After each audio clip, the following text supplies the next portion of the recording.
Magandang umaga sa inyo mga kaklase at lalong-lalo na sa iyo Ginang Cruz.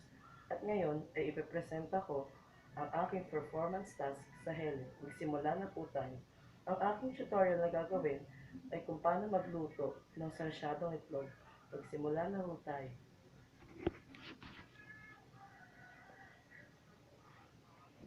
Una, ay painitin muna ang kawali. At pagkatapos ito painitan, ay kumuha na kaagad ng mantika. Ayan po ang mantika. Nakikita nyo po sa inyong gilid.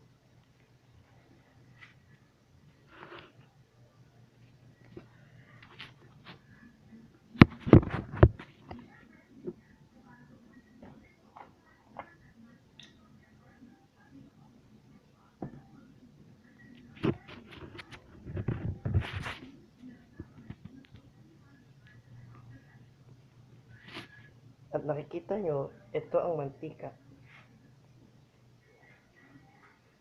At ngayon, ilagay na natin ito sa kawali.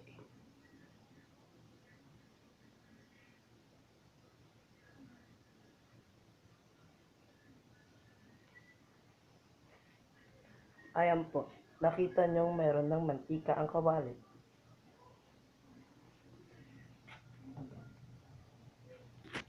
At ngayon naman, ipapaalam ko po sa inyo kung ano ang mga sangkap sa pagluto nito.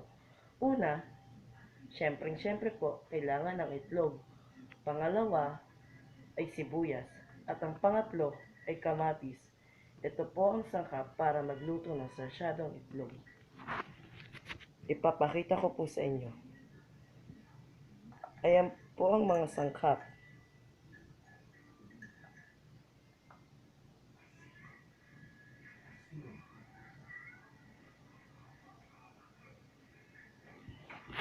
At bago ko po makalimutan, ay syempre, kailangan natin ng asin.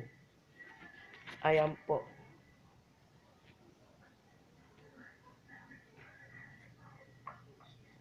Ngayon, ay tapos ko na pong haluin ng itlog.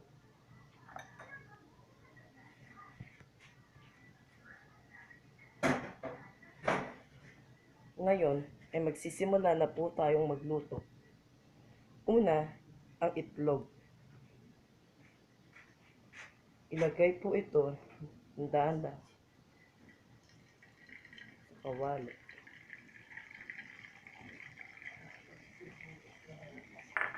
Hindi, isasabay ko. At saka natin isusunod ang kamatis. Dapat, bago maluto, ay nandito na ang kamatis. At pagkatapos natin ilagay ang kamatis, syempre, ilalagay na natin ang sibuyas.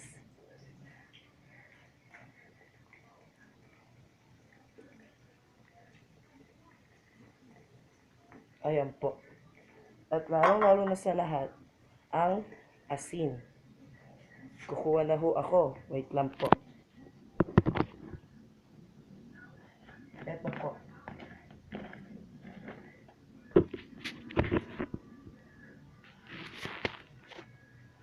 At eto po. Nakakuha na ako ng asin. At sisimulan na natin ilagay sa itlog. Pagkatapos nun, ay kumuha tayo ng spatula para gamitin panghalo at pangluto. At ayan po ang itsura niya. At simulan na po natin ito lutuin.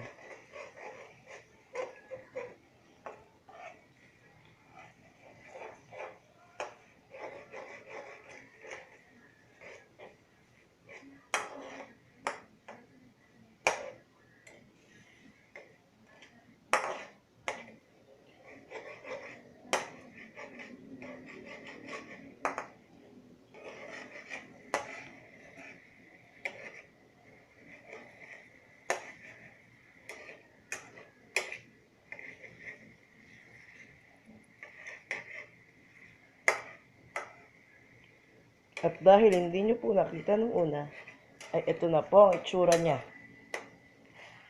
na kailangan pa rin pong haluin.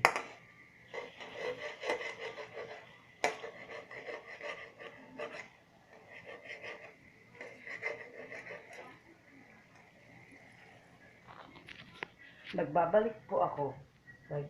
Sandali po lamang. Ibabalik na ako kaagad.